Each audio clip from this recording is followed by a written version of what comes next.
Welcome back, everyone. You're getting a look at the fans in New York. They've gathered at Playwrights Pub and are cheering on the teams in this action-packed semifinal. I bet you most of them are wishing for a Cloud9 win here just to keep the series going, if anything, because I bet... Happy hours longer. Exactly. Keep the drinks flowing. Anyway, we're going to jump into round 3 between Cloud9 and Team Liquid in just a minute, but first, we're going to click over to Twitter and see what you've been saying. To remind you, earlier in the day, we wanted to know who is the most clutch player in the North American semifinals and why. Our first one comes from @AlexD1891, and he writes, Bjergsen by far. He has constantly shown jukes and solo kills even when he is alone and near death, taking the lead. And @NPronga says Cloud9's Meteos always pulls out the plays when the stakes get high. Yeah, and I think I want to see a lot from Meteos here. You were talking about it a whole bunch. Early playing from Meteos. Want to see it here. Pretty damn high stakes. Got a 3-0 from this one. See what happens. And the last 2 times that he played against Liquid during the regular season, he played Vi and had a 10-2 score. So he can carry, and it crushed them in the early game. We've seen it before. See if he steps up again. All right, will he come through this game? Our final tweet comes from @88Ostrich who says Piglet is definitely the most clutch player. He pulled through, putting up big numbers for great wins when it mattered most. And I don't think anyone can disagree with that. And that's what being clutch is all about. When it matters most, you pull out the wins. Yep, absolutely. Well, thank you to everyone who wrote in. Or if you're looking to share your thoughts, tweet us @LullySports and use the hashtag LCS. But now let's get into the round 3 between Cloud9 and Team Liquid. First up, Team Liquid has so many threats. Cloud9, I don't know how they necessarily deal with them, because we've talked about, there's all this farm funneled onto Piglet in game 1. Well, game 2, Phoenix comes flying out the gate, quadra kill, triple kill, all these things on Azir, and then we've seen the Quas outplays in the top lane. How do you attack this as Cloud9? I mean, you have to think about the lane matchups. You were telling me off camera that Azir is really only great against like Lissandra. Maybe we'll see other matchups come out well, but you're saying like that's the really big one there. I mean, he's still pulling Vlad and Urgot bans. Maybe you have to shuffle these around and figure out what really high impact champions you do want to give Phoenix. Clearly, in certain matchups, he can crush this game around. Quas is being ignored, right? He can have some good lane matchups, whatever, but he's not really carrying these games. But you got to figure out like who you're actually going to pin down from Cloud9, because right now, gank pressure isn't working, and even though they had a lead in the duo lane, they're not following up on it. So it seems like it's time now for Cloud9 to abandon some of the stubbornness in their bans here. Right? We've got that Vladimir, the Urgot, and the Lulu. Okay, yeah, I mean, they do great with those champions. But if anything, I think you need to switch it up now and say, all right, well, if we leave everything up, now what are you going to do, Team Liquid? Yeah, I think they had to throw a lot of their prep out the window. And the Lulu, Vlad, I want to see those bans dropped, especially since it's going to be Team Liquid on red side. So they'll get the counter pick no matter what. So just let Phoenix pick whatever he wants. Just ban the Urgot still. I think that's an extremely powerful champion in the mid lane that he can pull a lot of pressure with. But leave the Lulu up. First pick it for yourself so that you don't have to deal with that from Quas. Even if you want to throw it down to support, that's fine. But just free up those bans, use them on other things that you think are going to be more threatening, and also allow yourself to dominate the early game if you get some of their late game champions off. I mean, I've been in this exact scenario too, where you're down 0-2 against Team Liquid, and they're probably telling themselves now, how are we going to win this game? And what it usually comes to for players is, what's my best champion? How am I going to carry the hardest? Who's going to win us the game? And right now, I think that's Meteos. You know, they played the same way both times, where it's like Balls is on a tank. They've been doing that all season with Balls on a tank, so they should probably just keep that way. Put Meteos on something he can pressure with, and then really shove in the mid and bottom side, because they're just playing really aggressive over there, and that's basically their chance to win. Get Meteos in that like carry champion to really take control of the early game. Back to what you know, back to what you're comfortable with. Well, as we send it over to the casters for the play-by-play, Cloud9 have had a rough start to the series, and Xpecial says one player on Cloud9 will be looking to is Sneaky. Last year, I would say Cloud9's strengths were team fighting and shot calling, but this split, it's very much Sneaky. Can Sneaky carry his team hard enough, or are they just too heavy? And I think this split is really showing Cloud9's big weaknesses once you take away their shot calling, decision making, and team fighting. It's just the reliance on Sneaky. And if we can shut him down, we can beat him in lane. If we can just make sure he's not huge, we can definitely beat Cloud9. So shutting down the Sneaky guy. I guess picking away Lucian has been pretty good at doing that as well, since that's where he carries so hard. I mean, Xpecial really hit the nail on the head right there. Cloud9 have been using Sneaky as almost their only damage source. Yeah. It's their crutch in some of these games. That's what happens when you run those CC-heavy compositions with Sneaky as a damage dealer. It can work, but they have to be able to snowball those, and they cannot afford giving up early dragons and early kills in laning. And that's a very specific thing. When Sneaky is carrying the game, he's in every lane immediately. We saw it at Worlds going through those playoffs, those quarterfinals. We'll see if he can get it going here. Teams approaching champion selects very differently. We see Zed, one of High's best players, being left up on one side, while Cloud9 saying we need to ban those top champions for Team Liquid. Maybe Darshan's right, Zion's right, and they need to go for their comfort and not worry about Team Liquid, just play better. Yeah, if you're talking about everybody just play your best champion, then that's what High goes to. Yeah, you have to. He's had it open. Shurima finds himself in the ban phase. Yeah, after that game, that's a pretty good ban. But you also have to recognize that Cloud9, while Zero wasn't played in the first ones, they're reacting and have to these bans now. They threw 3 bans at Phoenix. He has played, not only has he played the best that he's ever played this year in the playoff games, all 5 playoff games, he played a different champion. Yeah. 5 different games, 5 different wins, 5 different champions. Let's see what he pulls out this time Rising from around. the ashes. Balls though, if there were any. Balls back on the Hecarim this time. This is not a pure tank right here. This is a champion that can carry the game. This is a champion that can snowball for you. This is a champion that can affect the bottom lane. This is a good start for Cloud9. Oh God, I know because the Lulu. ban. What are you doing? Okay, so it's the Lulu ban. I would definitely not leave up the Lulu because too late. This is the Team Liquid. Yes, they have a lot of strategies. This is the one that they hold closest to their hearts. This is the one that they put so much practice into. The comps where you buff up an AD carry, and they have Piglet now. They've got this is arguably Team Liquid's best team comp. Exactly. This is with early pick Lulu Liquid and the Janna to peel. Piglet's like, you know what? Pick whatever AD carry. Don't even. How important? Honestly, how important is an Urgot ban or Vladimir ban when you were giving Team Liquid Lulu? So it's what Quas feels best on. It's what Piglet feels best on. It's what Team Liquid feels best on. They're bleeding out of their legs, so they chopped off their own head here. And it's just gushing out the top now. Graphic. But the flesh wound. I feel like but a flesh wound. What? Okay, the floodgates have opened. That's better. Maybe they're picking Headless Hecarim and it'll be okay. There you go. All right. Well, they do have the potential, though, for carrying from multiple positions. The Hecarim, you mentioned, is going to be a big part. Obviously, they're going to continue on with a buff the Kog'Maw Corki comp right now. Corki will be their mid laner, but they'll counter pick it. This is one of the scariest comps to go into in this meta right now, though. And Team Liquid are one of the teams that have put in a lot of time practicing it. Yep. It is the perfect team comp. None of this is being blocked. They want Bard right now. This exact team comp, if they lock in Corki, was played in Game 2 against CLG. Everything they're locking in right now, and Piglet went 10, 1, and 8 in this game on that Kog'Maw. Yeah, and they get to counterpick whatever High decides to go in the mid lane with a twist, since Phoenix plays so many things, as to what would fit best in this team comp. Oh my gosh. Corki was a great pick for Team Liquid last time right there. Cloud9, they got to make up their mind here. Do they do another hard CC? I feel like if they do something like Nautilus Corki, that's their best chance at blowing up the ball of death the Team Liquid is putting together. And that's what they'll end up doing. There's the Corki. They take it.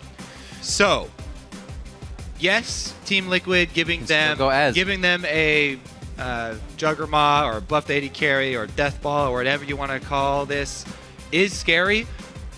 Cloud9, though, again, they can go with the double Trinity Force. They had this combo in Game 1. They didn't use it correctly. They can go double Trinity Force. They can force an engage with a Nautilus Sejuani. They have the ability to try and head off this team before it gets out of control. Maybe Cloud9 can have a stronger early game, can snowball this.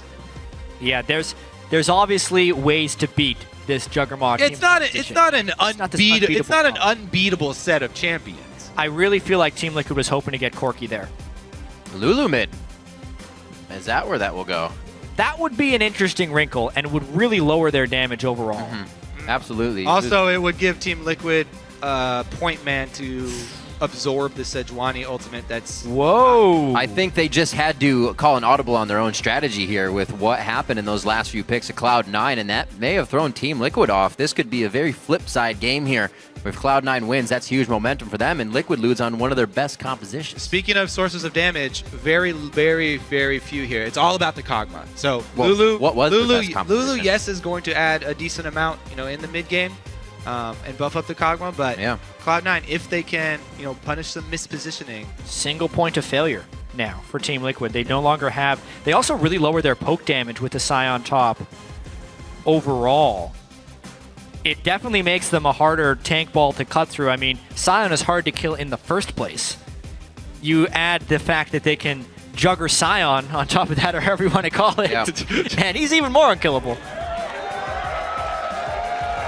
Well, a little more of the same picks we've been seeing. Not as much flavor over in EU. Those guys were spicing things up all over the place today, but still the players feeling comfortable with these champions, and Charlie to leave his team on the stage for what could be the last time here as we go into Game 3. A possible final hug from the coaches, and this now, because of Team Liquid's hard work, their cohesion, and team organization now surging at the end of the split. They have Cloud9 against the ropes for match point. As the teams load onto the Rift, be sure to let us know how you think this series is going to play out. Tweet at LOL Esports and use the hashtag C9win or hashtag TLWin. And we'll be updating those throughout the game. We are in the third of this best-of-5 series with Team Liquid looking to close it out. And we're about to be on the Rift. Cloud9 fighting for their LCS title lives here. See if they can get it. Now into Game 3. All right. This is kind of what CLG did when they were backed into a corner, down 0-2 versus Team Liquid. They tried to plug up the other holes and gave away the Lulu. Let's see if Team Liquid can execute. Once again, Cloud9, they do have a set of champions that they are strong on as well.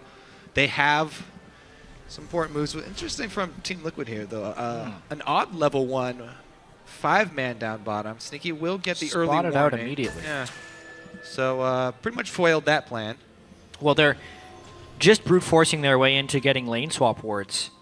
It would seem like Sion can be immensely good in 1v2s. Kog'Maw also not someone who is super strong first 3 to 5 levels of a lane. Yeah.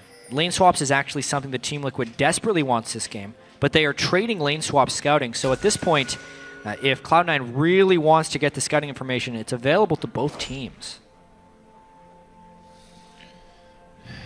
All right, yeah. So remember, these Kog'Maw compositions, they start to come online once your Kog'Maw has maxed the W and built a Trinity Force at least. Then you can start making moves. Before that, not so much. It requires, Cloud9, requires a lot of patience. It does require patience. It also requires good positioning when you do move towards that mid game and try and group up. Sion and Nunu do have pretty strong zone control. And a lot of the early game will be about whether or not Cloud9 can make the right preparations to split push this game. That's one thing that hurts when you're running such a ball of death here for Team Liquid, is if they do start getting pressured by a 1-3-1, how well will they actually be able to engage? Because we know the Team Liquid has the ability to disengage. But as they're disengaging, can they poke? And can they deal with Cloud9 splitting high on Corki and balls on Hecarim and just making it a big old runaround game? Yeah, you definitely have to watch your flanks as well. A home-guarded Hecarim can ruin your day if you're trying to protect a single champion. Let's see, though. It all starts in the laning phase. Standard laning phase for Cloud9. Sneaky and Lemon getting some early strong positioning here. Lemonation loves to take control of that brush. Took the Krugs. Looks like they'll be able to keep it safe. Obviously, Sneaky on the Lucian was able to push out Piglet each time that he's had it. Piglet obviously offering the same medicine as he gets it. Just a very aggressive early AD carry, and he's playing it nicely to keep that wave just in front of the turret as well. At the very start of this lane, actually, Piglet was going to lane to set up the freeze, whereas Sneaky and Lemon were taking the Krugs. So as far as the battle of who gets the early experience in this series, this time it goes to Sneaky, and both times previously, the team that takes the early camp has had a pretty good time in the lane. The other thing about running these protection compositions is that with the Nunu jungle, you don't exactly have a lot of early jungle pressure. Is he going to be all right? Yeah, he's fine. Close. He's fine. All right. He's fine. 40 health. He's fine. One more hit from the big Raptor. Hey, nerf the damage on the babies there. Well, that's what we usually see from Meteos, going low, getting as much farm as he can before he tries to make an impact there. Still on the tank jungler, not something aggressive, which we saw a few times towards the end of the split from him. So still staying in that safe realm of coming out of the jungle for the team and being good for fights. So I'm very curious to see if Meteos does try and focus bottom lane. Even if you don't get kills on Piglet, if you can delay the power of this Kog'Maw, if you can deny him CS, gain an advantage for Sneaky in the lane, try and bully this Kog'Maw around the map, then it does a lot for opening up that window for Cloud9 to try and take home some advantages. Quas really dominating this lane, just being there 1v1 so far. 26-19 as he goes for a ward. Looks like he knows he's going to be pushing into that turret a little bit since Balls is letting it happen. Trying to stay safe all around the map. Maybe a little jungler intervention here from Meteos. Arctic Assault will apply that red buff if he can get the hit off. That's going to be under special, forcing a flash here. That's a dead special, and Dominate, too little too late, was not able to offer assistance. And that's going to heavily deny Piglet's farm moving later into this game. That's exactly the start that Cloud9 wanted. And as far as single points of failure going, if you're going to be playing Kog'Maw in this composition, even just in laning phase, Piglet had poor positioning right there for the ward control that the team had at the time. Easily capitalized on by Cloud9, and the best start they've had in the series. Yep. Maybe cheering up Bjergsen a little bit there after that tweet as well. Another pro kind of giving insight into what we're seeing on the cameras in between games here from the teams. Looks like Cloud9 had a pretty good talk, and so far have righted a bit of the early game. Not out of the woods yet. As Team Liquid wins this one, it's all over. Good push in the mid here, high. Very aggressive within the minion wave. Houdini. He's gone. Boots. Okay, so he got Boots, looking for that Phage as well. Make sure that home guards come nice and early for him in the top lane. He also gets himself a ward here, knowing he'll push back on Quas as he backs, tries to deny some of the CS, but so slow. Can't get pushed up after the roll. So it's not a home guard rush, because definitely you would rush to your level 2. Interested to see what Boss has in mind for this lane. He's bought items to have a better lane phase for himself rather than have that really high impact teleport home guard. Because he was probably planning on using his teleport to get back to lane anyway, and he knew that he would not have the cooldown anytime soon. Back is against the wall. You either play your best or fall. Dyrus with the rhymes. He's a poet.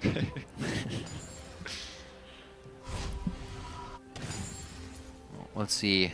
Their backs are quite against the wall. I'm looking for big plays from Sneaky here. Both teams kind of looking for big plays from the 80 carries out of this one. This lane is really in the favor of Cloud9 right now. Yeah. A BF sword. CS-wise and further positioning for how this lane's going to go. Yeah, as far as protecting Piglet, he is nowhere near carry status, and he's not in a position to succeed in this lane. So is the window that I was looking for. They opened it with Meteos. Now, let's see if Sticky and Lemon can... Now, this is the line that you have to tread, because they want to play very aggressive. They want to deny as much CS as possible while they have the advantage. However, they cannot afford to have a Scion teleport in behind them and turn something around. If you coordinate that with a Nunu, even running down the lane, Nunu runs down the lane, blood boils. If a Scion is behind you already, no escape, then they can close the distance. And the constant snowball spam is enough to chase you down a lane. So that's one thing that Cloud9 do have to worry about, is clearing the brush behind them. They do not want anything to upset this early lead that they have over Kog'Maw. They want to continue to punish him. Yeah. And the laning phase early on in this game is really favoring Cloud9. Hecarim over top of Scion. Phoenix, not the dominant player he was in games 1 and 2, despite, because of the Scion pick, getting to choose to play Lulu in a sense against Corki. But I really wonder how set Team Liquid was on having Corki mid lane, Lulu top, and that last picks of Corki Nautilus for Cloud9, whether or not that threw off Team Liquid's strategy, because honestly, I can see the logic behind the full tanks with a bunch of support, but that is so much more narrow of a team comp than having a Corki in the mid lane. And I don't know if Team Liquid got thrown off with that last pick, because in the laning phase, it's not that last pick. So you trying to do that with the what? Never mind. Freak understand. I'm not trying to say it last pick spot. But yeah, you're right. The Corki is a bit of a takeaway from Phoenix. Seems like it. It definitely, for locking in Sion, Nunu, Lulu, Kog'Maw, let's wait the entire time, right, to lock in that lock in our last champion. Rather. He's doing just what we said. Hey, Pink Ward in both rush behind them. Good job, Lemonation and Cloud9. Denying the side teleport. All the suggestions for bottom lane. They've got their heads in the right space. Meteos comes early. Pink Ward behind us. Oh, doesn't matter. They're lined up. Like, okay. The wave's pushing the wrong way, though. That would be... Well, the thing is, Sion's much more threatening if he's already behind you. If he comes down he's the lane, going, you hear though. him coming. Oh, good knock. Boom! Not that hard to miss a JK. Who needs Run Nunu? straight down the lane. The power of Quas. The power of Quas, indeed. Look at him, stone cold right on the camera. Well, now Cloud9's got to try and take a turret for these Dragons. Instead of contesting the Dragons, get turret trades. How well can Team Liquid stop them from doing this? A little bit of deja vu here. Teleport top lane from Quas will stop the turret from fully going down. Dominate, as usual, gets the Dragon with the team for the first one. And they get themselves a good bit of ground there with the early game going to Cloud9. That was good for them to pick up and hopefully can start to kind of filter into their lanes and add pressure there. We're seeing this composition of Phoenix not do well in the mid lane, who's supposed to be the guy that's going to buff up Piglet, so that's all kind of falling apart for them really early. Well, let's see what Ball's answer will be, because now he's got a teleport advantage. He knows that he has a teleport advantage because he saw Quas teleport back to his lane. Even though it is on the turret reduced cooldown, he is at the point where his next purchase, he could get home guards and try to even up the influence on the bottom lane. Let's see, he decides to try and move across the map and make some plays, or just stay in his lane. We have to remember as well how difficult it is to beat a team 3 times in a row. Team Liquid last year in the 3rd place match against LMQ was up 2-0. And this was before a string of best of 5s would go 2-0 on one side and then end 3-2 for the other team. Yep. Obviously, Team Liquid has the built-up confidence of beating COG 3-0 prior, and they're still technically in hold of the momentum, but that will be in the back of their heads that the series is not over until you win that 3rd game. Especially more for the players that were in that experience. 3 of them still remaining on the team here. Quas dominate and pick special as they push out the lane, keeping themselves safe, and they still hold the bottom turret. With Quas going back to get that top turret and them grabbing Dragon, very nice move to stop Cloud9 getting any early advantage. This 2K gold sits in their pocket right now. A Phage also finished up on high here. See if they can start using Triforce spikes within the next 8 or so minutes. That'll be the moment where Cloud9 wants to turn on. We know that the Team Liquid team composition needs a lot of patience before they can get the Protect the Kog'Maw going. But because of the 40 CS lead that Sneaky has on Piglet, there's a good chance that Cloud9 can actually get 2 Trinity Forces done before Piglet gets his first.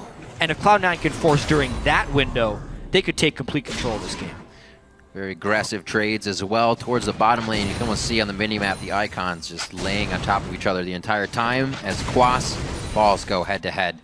Looks like Hai's getting some free time in middle. There was a lead in CS by Phoenix from the roaming being done by Cloud9, but that seems to be evened up on both sides now as Dominic gets himself into position. So Liquid's doing all the right things, getting back into position to stop Cloud9's pushes here.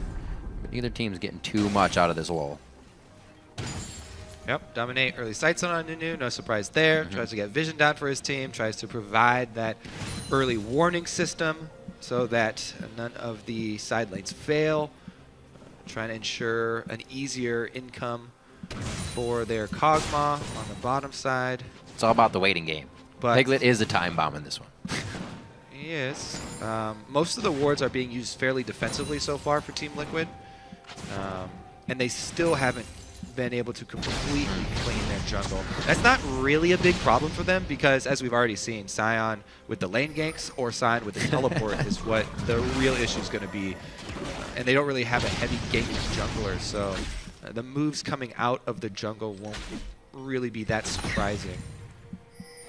Cloud9, interesting move here from Meteos. He does have ult available. Trying to, ooh, he's going to catch Phoenix in the pinch here, but High's not in position to capitalize. Wants this cannon minion. He is going pretty deep. Seeing these two here could definitely allow Cloud9 to try and force something. You see Balls all the way pushed up, trying to just suck up some minion turrets in that top lane before they can even get to Quas. Yep. Looks like going to give him trouble, make him stay. We see Balls start to rather deny that jungle farm.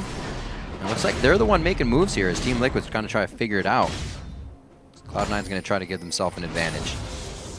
Ever so slowly, though. Nobody wants to really make too big of a move. Well, Cloud9 is making sure not to jump the gun before they are legitimately powerful. They definitely want High to get about 500 more gold so he can go back to base and buy that Trinity Force. Yeah, Balls just rushed into with Dragon. So Balls rushed into the Trinity Force build instead of grabbing the home guard. So they're actually going... Ooh. He might just be trying to beat up. Whoa, Phoenix took a lot of damage. Whoa, doggy. Don't think he expected that right away. Let's see what Balls can do with this completed Trinity Force, because at the moment, Quas is already heading to the bottom side of the map. He just changed directions here. I feel like Cloud9 are making the call to have Balls just split push and grab the money from the turret rather than the dragon. I said that last time, though, and they tried to fight the dragon. There's a distinct difference in this game, though, where they have the edge almost either way. He actually has the Trinity Force this time, so yeah, that's the big difference here. And he's level 11, so Balls is Cloud9's biggest tool at the moment. Sneaky's also got an Infinity Edge, though, so the bottom lane... They've hit their power spikes for the most part. Yep. Let's see here. Knock down mid-turret instead. So Cloud9 actually not going to give up Dragon number 2, it looks like. They want to take down mid-turret, try and get that vision around the Dragon area. Something they can do fast. The ones Hecarim that try to force the Balls with their, or rather High with his Sheen get there on Corki. Those turrets are not going to be standing very long. So Cloud9 finally open up the middle of the map, maybe some forward wards to come in now for some Hecarim teleports. He had about 80 gold to himself, so I don't think he has the money to get the home guards just yet. Now, with Donna there too, Kobe, they should definitely be able Liquid looks like they could push mid, but Meteos is here. Solo wave clear from Sej, and they all back up. They have no deep wards. That may be a small instance where no deep wards cost them. They don't know that's only Sejuani, but good defense there for Cloud9. Yeah. That's actually very important for them because Balls also was able to shove another wave into the turret, and he's got position on Quas. Looks like it'll just be for some more proxy farming here behind the turret. Yeah, Team Liquid is having their cake and eating it too right now. They have lane pressure as well as not giving up dragons. It's because they just finished that double Trinity Force, so not only do they have the power in lane, yes, Cloud9, but also they have the power over the potential dragon fight. Yep. Really surprised this Kog'Maw has not seen more pressure towards the early game. They tried a few times, were able to get special, but nothing out of that Cog. With the Dragon alive here, we see Balls on the rotation down, even with that teleport up. Team Liquid know it's coming. Dominate had dropped about 4 wards in the river here around Dragon, so you can sweep out a couple, but they're everywhere down there. Cloud9 total control of this Dragon area.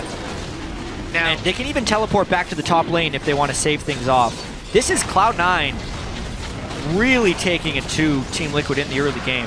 And it's a good choice for Team Liquid not to drop more by trying to contest that Dragon before they've actually completed a Trinity Force for Piglet, before he's been able to max, and just keep Quas up top. So Team Liquid, good choice to seed. Cloud9, good choice to force it and take some advantage here. Let's see if they can knock down this turret with something else. Looks like everybody from Team Liquid backing off, so it'll be just the turret. Balls has not opted to teleport back to the turret at topside, though, so Quas able to hack it down.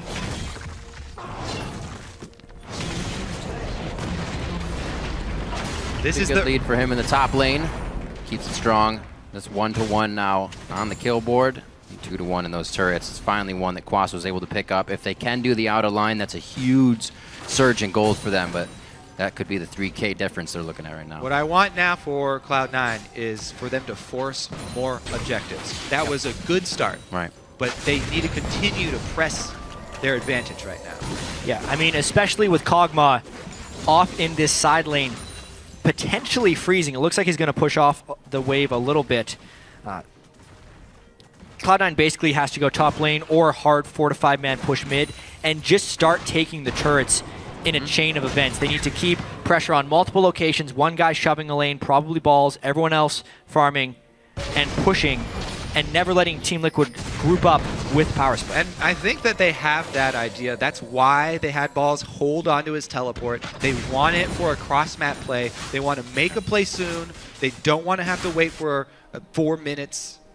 And so they're going to have him position him bottom. He doesn't have the home guards completed, so he can actually just be in the lane and teleport up. Right. He's not going to have to base to the fountain first. This can be an extended push from Cloud9. They're making the rotation that they might want to try and get 2 turrets. There's the one in the top. Quas not going to be able to do much here, and Cloud9 is finally putting their foot down here. The advantage is able to be kept. Moving the wards forward, it's only Balls that's really getting trouble, but this means with the resources here from Liquid, you have to expect Cloud9 is going to get something in the top lane, and that could be Quas along with that second tier turret. He could go down quite fast, ulting to get out. Depth charge is going to hit that up, but they may not be able to chase all the way under. Meteos going a little too deep here. They should already be on that turret with a minion wave, and they may not get much more than damage onto Quas. Do not forget the priority of objectives right there for Cloud9. They commit so heavily onto that kill, and they don't even get the turret out of it, but it costs them a turret of their own on the side. Strong plays Big there. mistakes. Quas got big fast. That Giant's Belt keeps him alive with a 15-minute frozen heart that he built 5 minutes ago. The fact that Cloud9 has an Infinity Edge, a Static Shiv, and a pickaxe on Lucian, the pickaxe just now, versus Piglet, who didn't even have a Trinity Force, and Team Liquid gets an advantageous turret trade, it speaks to the level of that mistake of trying to kill Sion. Yep. Yeah, exactly. It's the choice right there. Piglet and Xpecial focus the turret. They only deal damage to Balls when he comes out for CS. The dive there from Cloud9, definitely more than they could actually capitalize on. Let's see, though. They still are riding this spike, and they still have the teleport. They do not have the ultimates, though, from Nalcs or Sedge, so they probably have to wait for those to come back up. That might really be a problem. A 1,700 gold lead for Sneaky over Piglet's Kog'Maw is rather immense at this point. But if you compare it with the protection that he will be receiving, you add the Blood Boil, the Lulu picks, and the Janus Shield, Kog'Maw would still be stronger as an individual. Right. It's all about saving that Juggermaw. Can he be kept alive? Right now, Meteos actually doesn't get tagged there, so they don't have follow-up vision on the entire C9 team. And they don't have the wards either. Those are being cleared out quite nicely by Cloud9. Team Liquid only sees their half of the jungle now, and that means C9 can start to make these moves. Looks like they're going to get Balls to split push in the bottom lane. Still yet to finish those home guards, so it's just going to be regular TPs. Already 1-3-1 from Cloud9, but immediately Team Liquid is ready to push down mid lane. They have the Trinity Force on Kog'Maw, which is the moment they want to start protecting, and that's actually the moment Cloud9 could have won a fight, I feel like, because they have the power spikes on the appropriate champions, but they're trying to pressure these side waves. Cloud9 has to make the turrets count somehow. I feel like if Balls had upgraded home guards instead of getting the mantle or the cowl there, then the play was possible for him to teleport in behind at that mid turret. But without that purchase, you can see he's just going for the team fight. He's not looking for home guard plays. All right. Speaking of plays, they don't even have the Blade of Ruin thing yet, just the Cutlass. This could be difficult. He's going to try for a steal. That's a real low Baron. Dominate flash is over. It's going to be going to Meteos though on the smite. Dominate couldn't get the bite off. He only got his smite. He bit it really early when it was at like 2K. He did bit it then. Okay. Not working out for him, and it is going to be still Team Liquid that can organize and micro themselves back into the fight, figuring out the position that they need to push Cloud9 off. They have Baron, and they're going to have to work the minion waves well. It's definitely not going to be coming from Lemon Nation, though. He goes down trying to throw that last bit of shield on. Mid lane as well. This could be big. It could also be Balls going down if he can fly fast enough up to the team for safety, and it looks like Balls will just try to get a push on. What a call for Baron there. Yeah, 3 kills for Baron. Not exactly worth. We'll see if in the ensuing push, if Cloud9 are able to recoup some of that gold. Cloud9 was going for a home run right there, hoping to sneak the Baron. But you could see if they overcommit to the Baron that time, it is a little bit tricky for them to go down there. It could have been much worse for them. If Dominate had actually... disaster. If he had actually added up the consume and the smite, see, he jumps in here, he actually consumes it at like 1,700. Okay, so he did it immediately. So he did the combo, he just did it way too early. So... yeah. The thing is, I think he had to flash in blind there. Yeah, they didn't have wards on the inside. Yeah. Even so, the follow-up team fight was pretty strong from Team Liquid, even without Piglet being there. But now because of the Baron and the extended nature of that fight, Cloud9 picks up another Dragon. And I still feel like they have control of this game for the most part. Yes, sir. Fights going the way of Team Liquid has not pushed down Cloud9 off their pedestal that they've worked up to this game 3. Still a bit of a gold lead, and the second Dragon going their way. Makes number 3 for one's Team Liquid might want to pressure, being the team that loves dragons. Cloud9 definitely need to keep up the pressure, that's for sure. They want to use this Baron buff. They've got, how many times, I'm going to stop saying it, but teleport from balls is ready. He's going to home guard sometime. Go for it, going to home guard. He's not going to home guard. He's going to teleport, though. Cloud9, really slow. Let's see how many turrets they can take off the back of this Baron buff. Ooh, hello. Ooh. That's not going to be fun for him. So, here's a maybe problem. All right, maybe problem. For Cloud9 is they have no way of killing Quas unless they've killed everyone else first. Because even just Quas sitting there with a Frozen Heart and Randwinds is difficult for Cloud9 to take down. If they commit any shielding to him, no way he dies in a 10-minute fight. He will stay alive. Yeah. So therefore, Cloud9 has to work completely around Quas. And the gold lead may not be as impactful as we thought, since Team Liquid can be so efficient in their itemization. They only need one person to get the kills in order to maximize their damage, and they only need to build one type of resistance in order to minimize Cloud9's damage. Well, they were talking about those threats on the analyst desk for Team Liquid. It seems like they've organized those threats cleanly this game. That Hai is looking for the Blade of the Rune King, but we just saw him getting ice-balled by Nunu, then the Frozen Hearts. He's not going to be able to do much anyways. Baron's falling off theirs. I don't see them getting any more turrets Quas now. just 2v1ing. No worries. He wants to kill him. Oh, that Randwinds would have prepped an ult. There's a roar. He's going to have to get the flash out of Sneaky. Still has a bit of a gap closer with his relentless pursuit. And there the team comes in. That's going to be the teleport from Balls here. No home guard still for him, but he's going to be in the middle of the fight and able to go with the onslaught of shadows immediately in place. Hit by Quas coming in. He's going to try to do as much as he can in that passive, and it's not going to be much. Cloud9 find a pretty decent fight, 1-for-1. Will they get more out of it, though? They got a minion wave to crash into the top turret, but I mean, no, I think Team Liquid comes ahead in that fight. The supports weren't there for Quas at the start, but the fact that Quas can still build tanky right there, and the fact that the kill went on to Piglet, as well as stopping a potential split push, it is a trade in the slight favor of Team Liquid. Yeah, they did get the teleport out. Clawing their way back. They got the teleport out from Hecarim, so and they saved all the turrets. That's really the surprise move that Cloud9 had in their pockets. And surprise, 1-for-1, because Sion passive is ridiculous. The strangest thing to me about this game is that Cloud9, with this double AD carry and a Hecarim, they are a split push, objective-focused, turret-taking team. Yet, decision after decision throughout these 27 minutes have been Cloud9 peeling back for fights and going for kills. And they only have 3 kills, so those kills they've been chasing, they're not even getting for the most part. Cloud9 could easily have 5 turrets in this game. And that would translate to a 7,000 or 8,000 gold lead if you count everything else they could have gotten from that. They're misplaying their hand a little bit, and it's leaving the door open for Team Liquid to take this game from behind. The top turret that they aggressed under previously before is still at 75% health, so you are correct. The objective focus a little awry right now for C9, but the defensive focus, that's being dictated for them by Liquid now as they push him towards the mid turret. Just a quick tidal wave to clear out. Do they have minions. the flanks? Watch for Sejuani. Well, Hecarim's pretty far, and Hecarim also the hesitation. What a grouping that was. Now he tries to follow up. The Arctic Assault is only going to push dominate a little bit here. The teleport comes in from Quas. That could be ringing the dinner bell down the mid lane. Looks like he's going to hold on to it. Quas does not ult. That was actually a very good collapse from Cloud9 to draw the teleport out of Team Liquid. And patience will be the name of the game on both sides right here. Meteos needs to have patience with the Sejuani ultimate so he can land it on a priority target. And as well, Team Liquid needs to have patience to not over-engage before they're Those buttons are close. They're real close. A little fumble-rooski. You never know. The crab just, sometimes he'll just he'll run just away in a juke random direction. You got to stay on top of that sucker. Yep. It's a tricky one. Nobody fools Dominate. He missed the flash consume on Baron, but he'll get that grab every time. Every time. There he is. Yeah.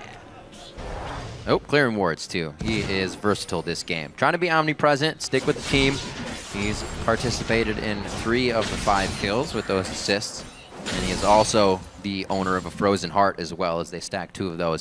Phoenix picking up a Luden's Echo to help out him with speed, and definitely a lot of clear coming from Lulu now if Cloud9 can approach these turrets.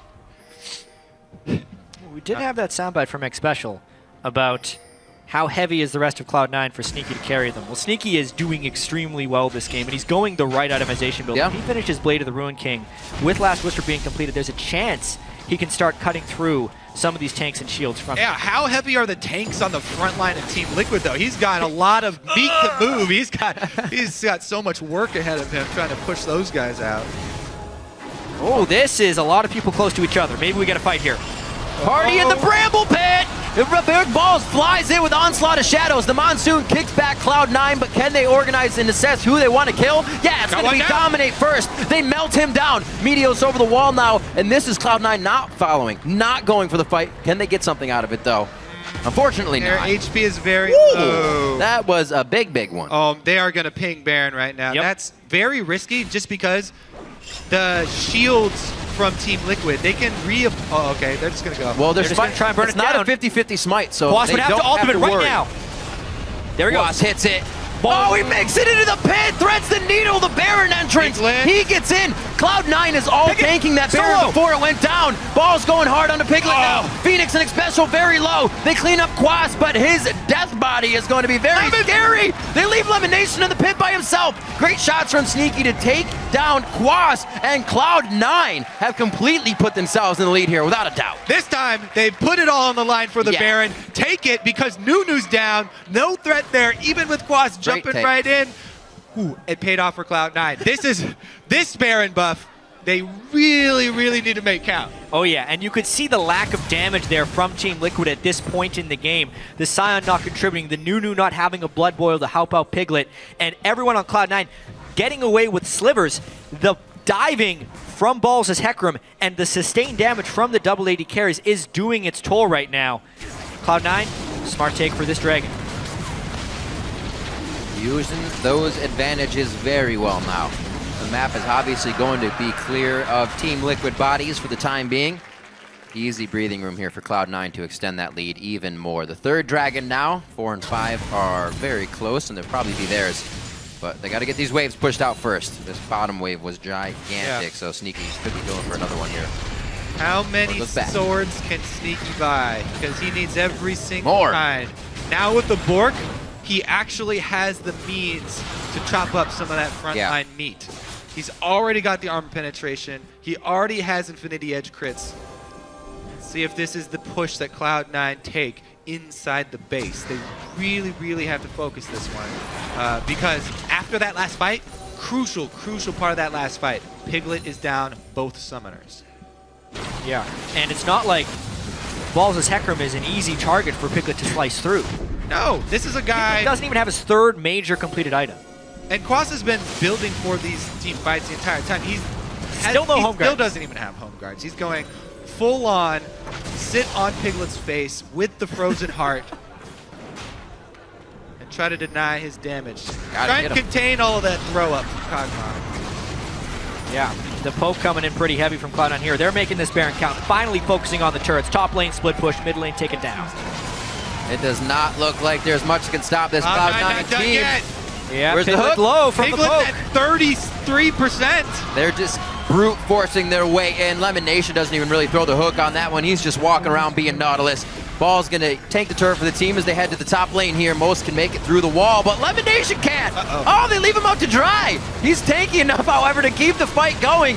Lemonation is still fighting as the team, is taking the turret, and then they might be helping him. Priorities getting all switched around, but it looks like they still have enough of the advantage that priorities don't even matter at this point for Team Liquid. They run into the base, so close to getting kills on Piglet and Phoenix. The guys who have been the carry for Team Liquid are running for safety. But a single point of failure, low damage. You're seeing this Cloud9 lead, and the tanks that they have accumulated are too beefy for Team Liquid to cut through. 2 inhibitors down for Cloud9. Cloud9 look like they've pulled it off. They really are not done here. This would be the lowest that they have ever placed. This would be the first time they haven't gotten to the finals. Yep. They weren't able to make a comeback. And Team Liquid got to hold it together. Yeah, Cloud9 in big position. I mean, just looking at this fight, you think, all right, they got Lemon Nation caught.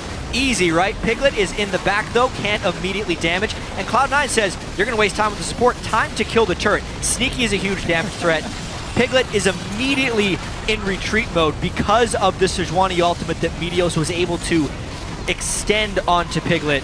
I feel like that was a late Mikhails. Does he I think he also needs a QSS or something. Yeah. Piglet did not get off almost any auto attacks that entire fight. That'll hurt your damage. So, you know what hurts your auto attack spacing?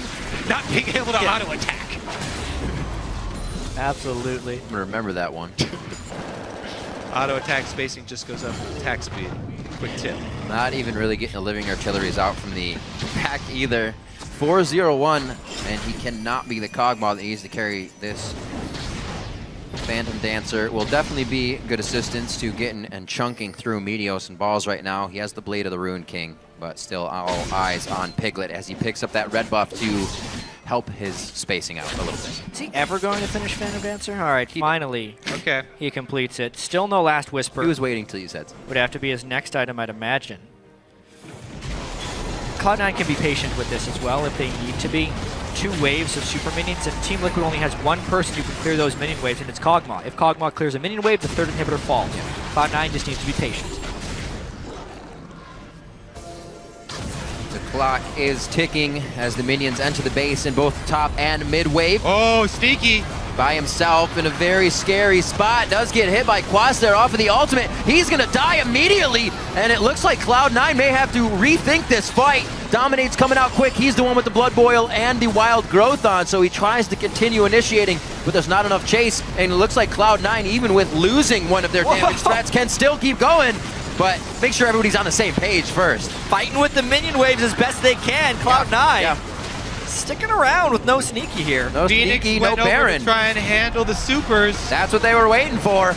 Cannot get enough damage from Phoenix to clear the waves, and they have gotten Winions to take out one of the Nexus turrets. Bottom wave will be cleared a little bit easier with that inhibitor being up, but a great time play, if you will. Very timely. This is a tense one. Team Liquid holding on. Quas with a great move there, taking initiative, taking matters into his own hands when he sees Sneaky split up. I didn't hear who that was for. Yeah. I heard there was a chant for someone. I mean, it sounded like a rally. Let's go. Someone. Yeah. Go League of Legends. Well, we're definitely going to get more due to the result of this game. It looks like Cloud9 wants to push it to a game 4. We're going to get another series out of this one if they can keep putting their foot down this strong. The Righteous Glory finished up recently by Lemon Nation to continue these fights.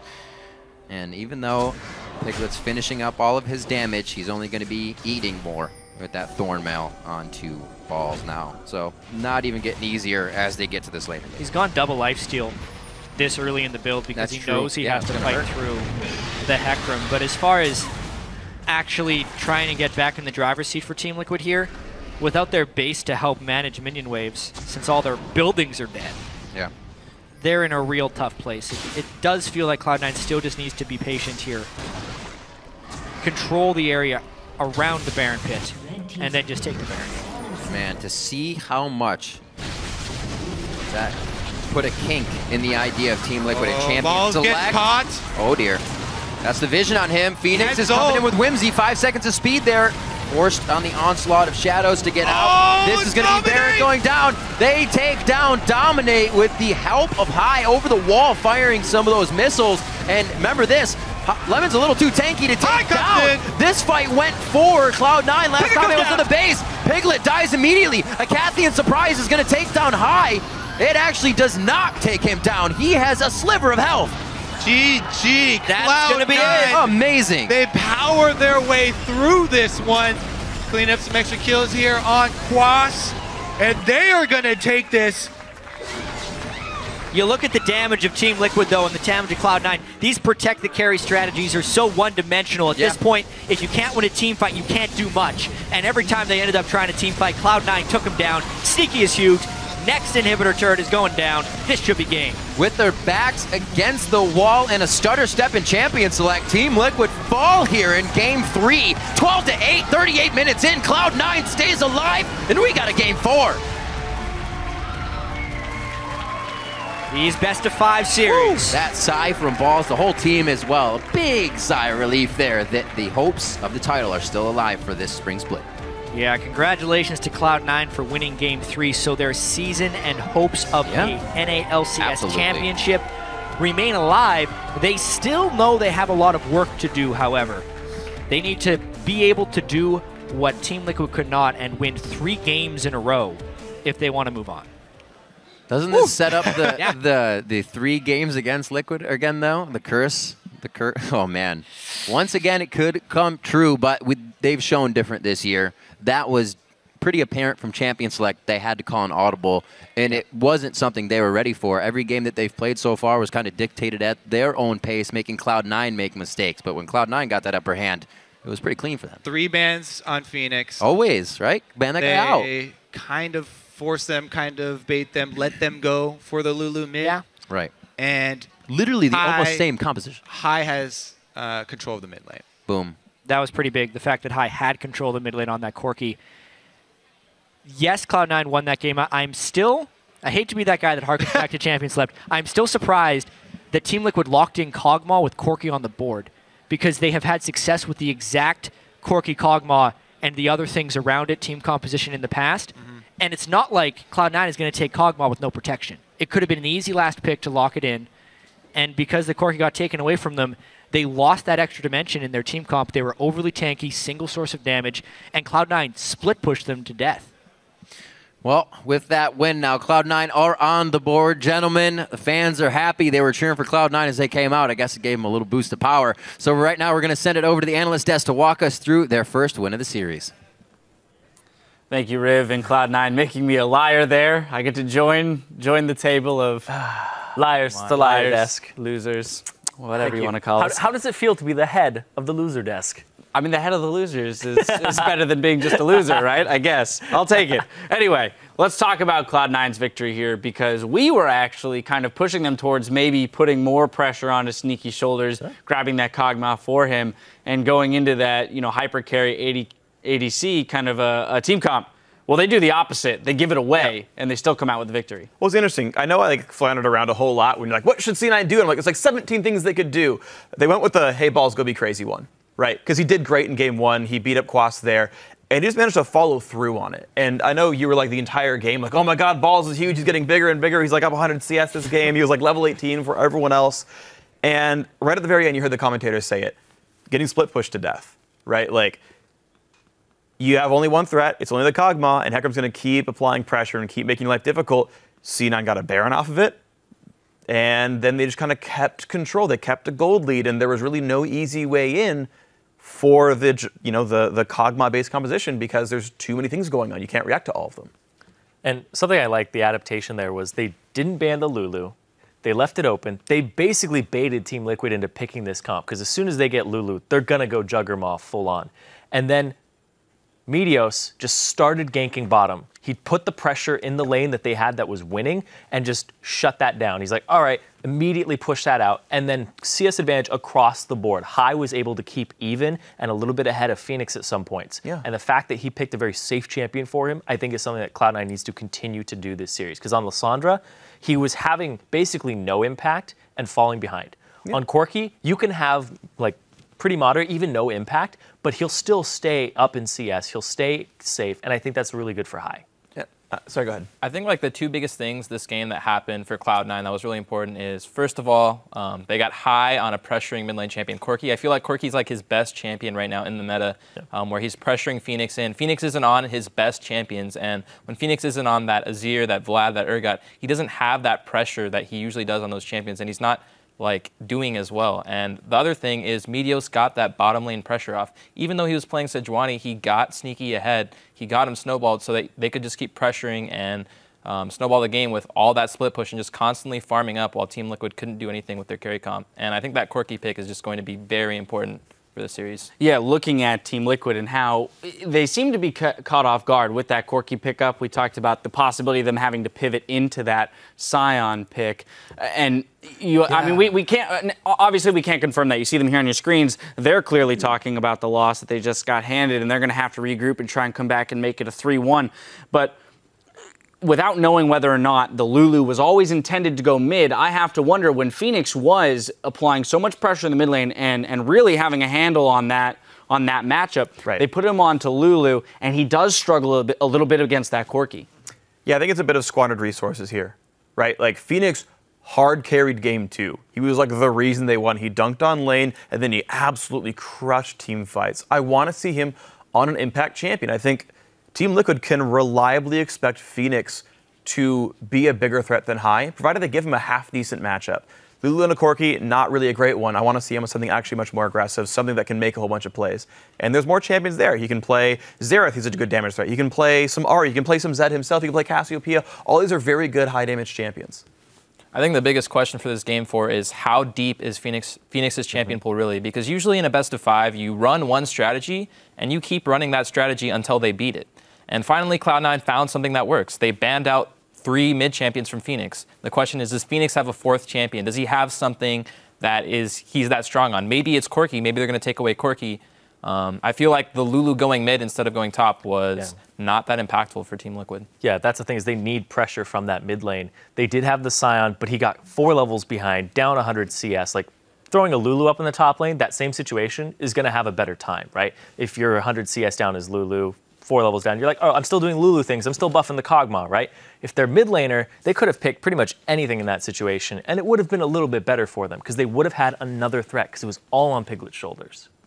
Yeah, honestly, so we talk about things on Piglet's shoulders, and, you know, you can see single threat comps like, work. I'm thinking about it, I'm like, an Orianna would have been okay, too. Sure, just a damage dealing, like, semi-support. Yeah. Just, and I agree. Yeah, I mean, I do like seeing teams diversify. Again, and at the very beginning, we talked about C9, how they diversified a little bit. Balls was a big split push threat, got them Baron. That's huge, right? And against a Nunu team, dear God, like, the levels of awesome there are pretty high.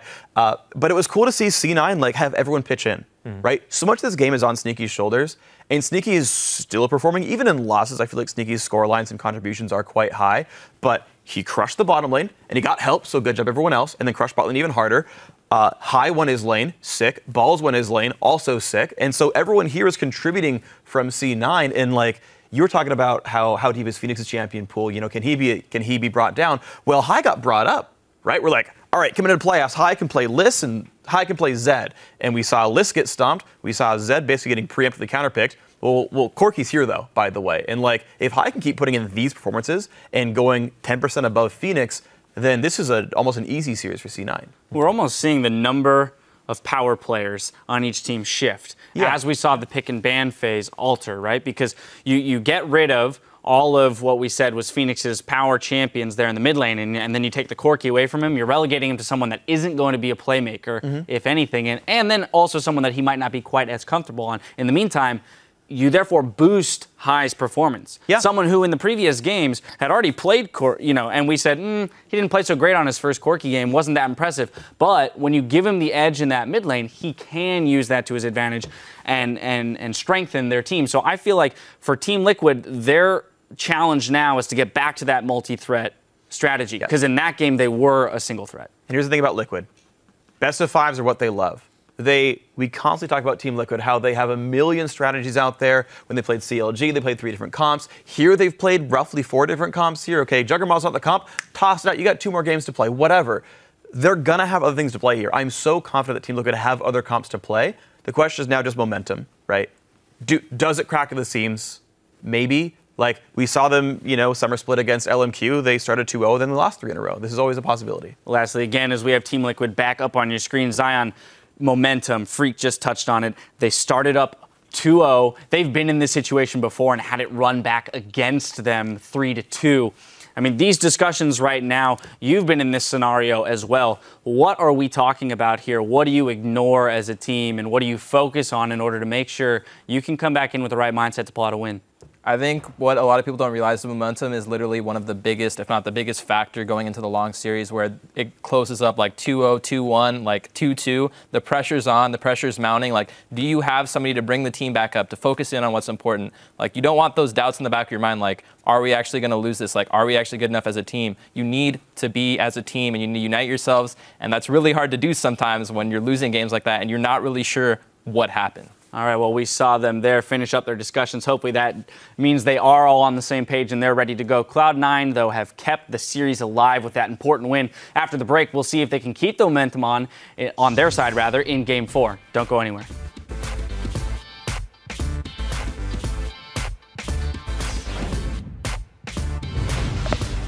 All right. The Heckam loss is a fluke.